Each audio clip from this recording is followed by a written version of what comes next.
저는 이제 김은주님은 따님 둘 있는 또 엄마로서의 삶도 궁금하고 또 한국 정착한 지 지금 17년 차가 이신데 그런가요? 2006년에 오셨으니까. 맞아요. 네, 그래서 이제 그래요? 세월이 많이 지났잖아요. 한 15년까지 생각했는데 17년까지는 이게 5년 차 됐을 때, 10년 차, 15년 차 됐을 때 변화들이 어떤 변화들이 있었나 이런 것도 좀 궁금하고 뭐 저희 둘이서 편하게 하는 거니까 네. 중간에 딸내미가 부르거나 하면은 잠깐 멈추고 해도 되거든요. 알겠습니다. 너무 난감해하지 않으셔도 괜찮아요. 자, 쿵쿵 하면 소리 나니까 부딪히지 않게만 해줘. 따님이 잠깐만 9살. 만 7, 2, 5살 차이거든요. 오, 나이 차이가 좀 있네요. 요즘은 그래도 싸울 땐 싸우는데 또 네. 놀을 때는 또 둘이 아주 잘 놀아요. 잘 놀죠. 저도 제가 첫째여가지고 동생 있어요? 저 동생 2명 있어요. 그래요? 8살 3형제였어요? 차이. 오, 둘째랑 8살 차이요? 아니면 막내랑? 걔네 둘이 쌍둥이에요. 그렇구나. 네, 그래서 엄마한테 동생 하나 엄마였겠네요. 동생 하나만 낳아줘 했는데 둘 낳았어. 그래도 꽤 친구가 되더라고요. 5살 차이도. 저 은근히 의지가 된다니까요. 첫째가. 동생이어도 그리고 네. 또 언니 좋아 이러면서 막 앵기면 막 힘들어 이러면서도 좋아해요. 그래가지고 얘기를 하다 보니까 한국 오신 지 이제 진짜 오래되셨잖아요. 그쵸. 네. 2000 몇 년도에 오셨죠? 2006년도 9월에 오긴 했는데 하나원에서 나와서 정착하기 시작한 거는 2006년 12월 28일이거든요. 2007년에 이틀 남겨놓고. 그래서 저 언제 한국 왔냐 이러면 저는 2006년이랑 말하기가 싫어요. 이틀 남겨놓고. 빠른 년생도 아니고. 전착을 시작해가지고 2007년이 저는 좋은데. 2007년에 왔다고 지금부터, 생각해도 네. 벌써 지금 10년이 훌쩍 그쵸. 넘었잖아요. 15년, 16년. 네, 거의 그렇게 아까 됐잖아요. 17년이라 하셔가지고 저 스스로도 깜짝 놀랐어요. 내가 여기 언제 17년? 그러니까 2006년으로 계산하면 연차로 했을 때 네, 와. 그쯤 되는데 세월이 참 빠르네요. 곧 있으면 뭐 강산이 2번 변하겠는데요? 그러니까요. 네. 어떤가요? 뭐 5년 차 됐을 때, 10년 차, 뭐 15년 차 어떤 변화들을 스스로 좀 느끼시나요? 근데 있는 것 같아요. 5년 차일 때는 네. 진짜 아직도 막 적응해 나가야 될 게 엄청 많은 스스로도 그렇게 느껴지거든요. 막 이 고등학교 사회와 딱 졸업하고 막 대학교 다니시고 대학교 예. 다니면서 이 사회에 대해 알아갈 게 무지하게 많은 그래서 새로운 것들이 많은 그런 단계였다면 10년쯤 되었을 때는 이제 슬슬 내가 정착이 되어 가나 이런 나 좀 생각이 이제 대한민국 사람 같은데? 네. 그런 근데 느낌? 가끔 또 어떤 포인트에서 역시 아직 덜 적응을 했구나. 네. 그래서 10년 차쯤 될 때까지 개그 콘서트를 하잖아요. 네네. 그러면 그 웃음 포인트에 공감을 못 하는 거예요. 오, 10년 차까지도? 네, 그래서 네네. 그게 제 적응의 기준이었어요. 네. 적응 안 됐다. 그게 네. 웃음 포인트야말로 그 문화적인 맥락에서 이루어지는 그쵸. 거잖아요. 네. 근데 그걸 제가 캐치를 못하고 웃지를 못하는 거예요. 왜 웃는지도 이해가 안 되고. 근데 10년 좀 더 지나고 나니까 개콘이 재밌는 거예요. 네. 이제 진짜 정착을 했나 보다. 라고 생각하고 있던 중에 개콘이 없어졌네? 네. 너무 아쉽다. 지금도 생각하면 이제 아쉬워요. 재밌게 보고 있었는데 없어지더라고요. 네. 이제 좀 웃게 그 코드를 알아가려나 하던 중에 이제 없어졌는데 여하튼 그런 기준이었던 것 같아요. 사실 뭐 5년 때는 진짜 아직도 새내기 정착인처럼 많은 것들을 알아가야 되는 그런 시기로 느껴졌고 실제로 체험하면서 생활하면서 10년쯤 됐을 때는 어느 정도는 알 것 같고 뭐 이쯤 돼 억양도 많이 바뀌고 그런 것 같아라고 하지만 또 살다 보면 어떤 포인트에서 이제 낯선 것들이 발견돼서 불쑥 역시 아직 튀어나오고. 네. 그리고 뭐 개콘의 그런 웃음 포인트를 이해 못한다거나 이런 데서 아직은 아직 적응해 나갈 것들이 있구나, 알아갈 것들이 있구나라는 생각이 들었고, 물론 지금도 그래요. 제가 북한에서 12년, 그리고 중국에서 7, 8년, 한국에서 17년, 16년, 15년이라고 해도 사실 한국에서 산 기간이 제일 길거든요. 그쵸. 근데 이게 사람이라는 게 제가 그러니까 다른 나라에서 뭐 캐나다에서 살다가 한국에 온 분들, 뭐 아니면 또 뭐 미국에서 한인인데 네. 살다가 한국에 오신 분들도 봐도 그 산 기간과 별개로 어린 시절을 어디서 보냈는지가 그런 문화적 정서적인 거에 크게 영향을 미치는 것 같더라고요. 그래서 정체성, 물론 전 대한민국 국민이란 정체성을 가지고 있는데 그 내면에 깊숙이 있는 그런 뭐라 그럴까? 북한적인 마인드라기보다는 그 정서라고 해야 되나? 그거는 아직 설명하기 어려워요. 진짜. 네. 그걸 뭐라고 설명할 수는 없는데, 네. 그거는 이제 북한 그런 게, 그러니까 한국에서 산 게 더 길매도 불구하고, 정체성이라면 정체성이겠죠. 내가 태어난 곳이 이 북한이고 하니까 그런 것들이 많이 남아있다기보다도 강한 것 같아요. 그래서 북한에서 산 게 한국에서 산 것보다 짧지만 내가 생활하면서 나라는 사람을 정의할 때 북한이라는 것들이 되게 커요. 없어질 수 없죠. 네. 3살 버릇 8까지 간다는 네, 말이 맞아. 괜히 있는 말이 아니더라고요.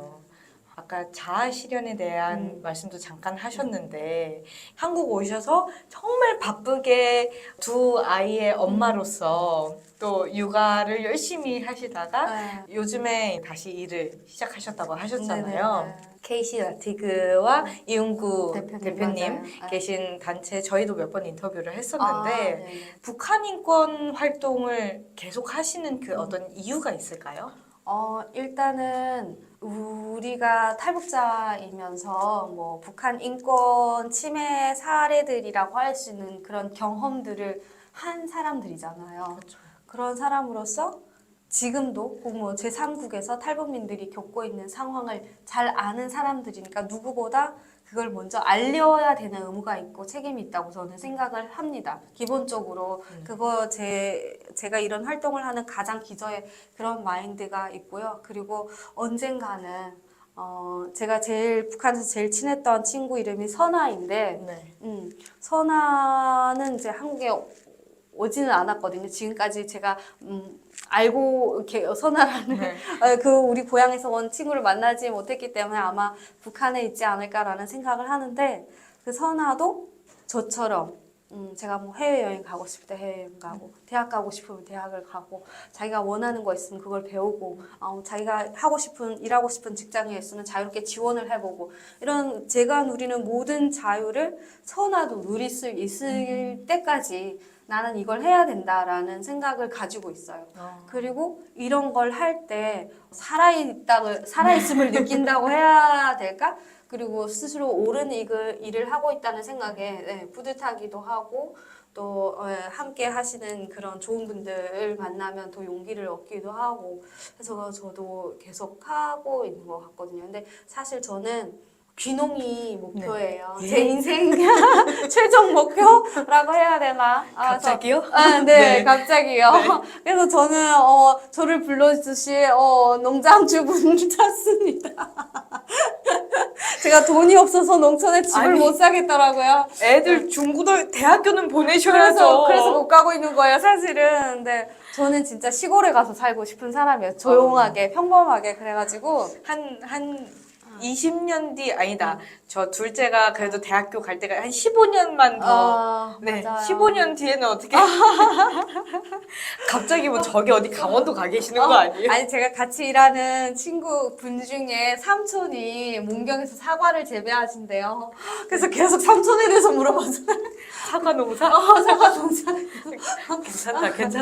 사과 농사 괜찮은 것 같아요. 약간 도시락 조금 안 맞는 것 같아요, 제가. 그래가지고 시골 가서 제가 읽은 거를 제가 먹으면서 그거를 자급자족하면서 그 시골에서 조용하게 맑은 공기와 푸르른 나무와 어떻게 남편분과는 합의가 되신 주말 부부 하기로 해서.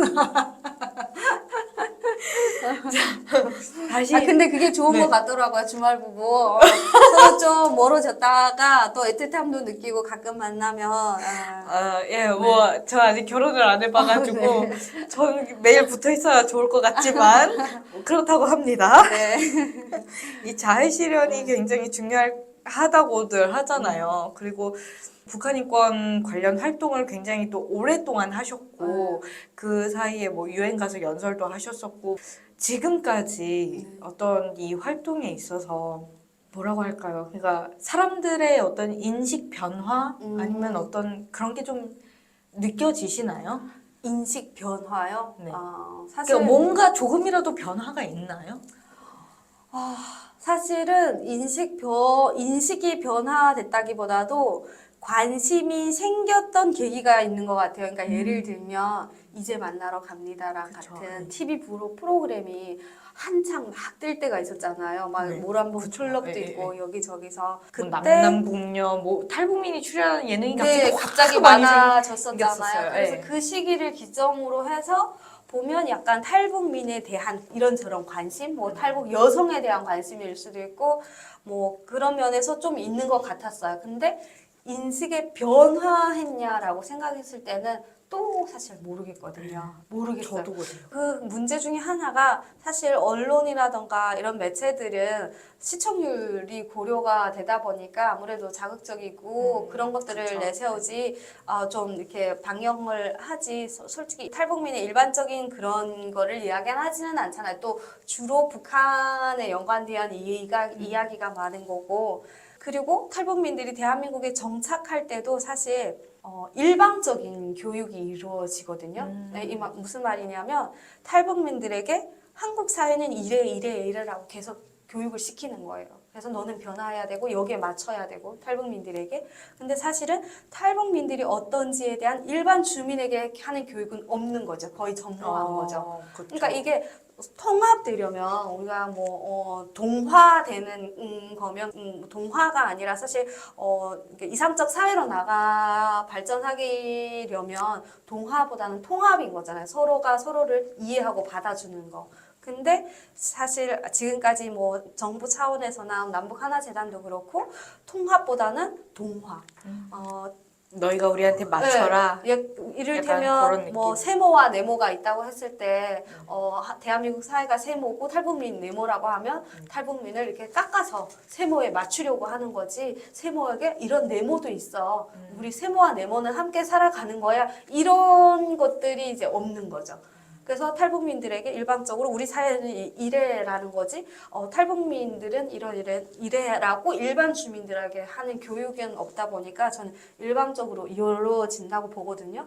그래서 일반 주민들이 탈북민들을 제대로 인식할 수 있는 기회가 사실 또 별로 없어요. 맞아요. 네. 이 일을 하기 전까지는 탈북민이라는 게 있다는 것조차 몰랐으니까요. 그래서 저는 뭐 초등학교부터 시작해서 통일 교육을 하잖아요. 통일 교육 뭐 초중고에서 다 할 때 그때 북한에 대한 교육 그냥 한반도에다가 태극기 그리고 뭐 아니면 뭐 꽃 그리고 막 평화 통일 이거 말고 실질적인 실태 북한 실태에 대해서도 교육하고 탈북민들이 어떤 뭐 성공 사례 어려움 이런 걸 골고루 다뤄서 이들이 어떤 사람인지도 이제 알려주면 그러면 그 아이들이 성장하면서 탈북민에 대한 선입견보다는 그들이 가지고 있는 지식으로 바라볼 수 있게 되는 거잖아요. 그래서 좀 통일 교육에 저는 북한 플러스 탈북민에 대한 교육이 실질적인 그런 내용을 담은 교육이 이루어지면 좋겠다 생각을 하고 있어요. 근데 아직까지는 그렇지는 않아서 그쵸. 아쉬움이 있는 것 같아요. 뭐 아직 더 발전해 나가야겠지만 저는 그런 걱정도 좀 되더라고요. 그러니까 이만갑이랑 그런 게 한창 떴을 때 되게 탈북민도 한 동포다, 뭐 우리 형제다, 뭐 탈북 여자 예쁘다 이제 이런 게 한창 많았다가 그 다음에 뉴스는 또 부정적인 것만 그렇죠. 뉴스가 되잖아요. 맞아요, 뭐 맞아요. 선행이 뉴스가 되진 않잖아요.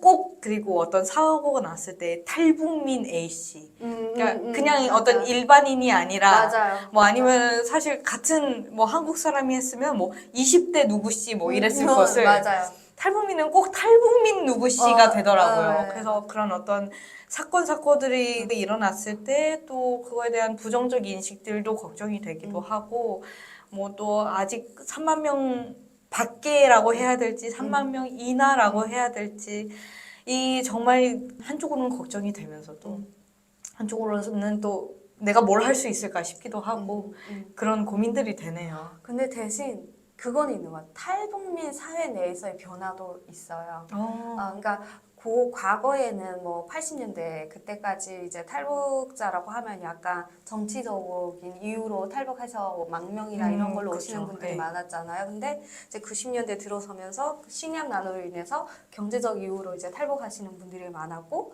요즘은 솔직히 돈 없으면 탈북이 거의 불가능하잖아요. 그래서 사실 배고파서 탈북하는 거는 이제 불가능한 거죠. 배고파서 탈북도 못 하는 네, 거죠, 이제. 배고프면 탈북도 못해요. 네, 돈이 있는 사람만 탈북하고 뭐 한국에 이제 가족이 있거나 누군가 도와줘야만 이제 탈북할 수 있는 상황이니까 그래서 요즘 하는 이제 분들은 뭐라 그럴까 삶의 질 삶의 상승. 질 향상을 위한 네. 탈북. 약간 이런 식으로 조금, 물론 꼭 100% 그런 건 아니지만, 전반적인 흐름을 봤을 때 그런 면이 있고, 그리고 실제로 또 한국에 정착하는 과정에서도 젊은 친구들도 또 많거든요. 이 친구들이 되게 빨리 한국화되어요. 예전에는 되게 젊은 친구들도 한국 사회에 정착하는데 어려움을 많이 겪었거든요. 그리고 퇴학률도 되게 높았고 자퇴율도 높았고 했는데 요즘은 그렇지가 않아요. 과거보다는 오. 그런 면에서 그리고 실제로 공부 긍정적이네요. 따라가는 것도 네. 예전만큼 어렵지는 않고 좀 많이 개선되고 또 빨라졌다고 봐요. 전 적응 특히 젊은 친구들 사이에서.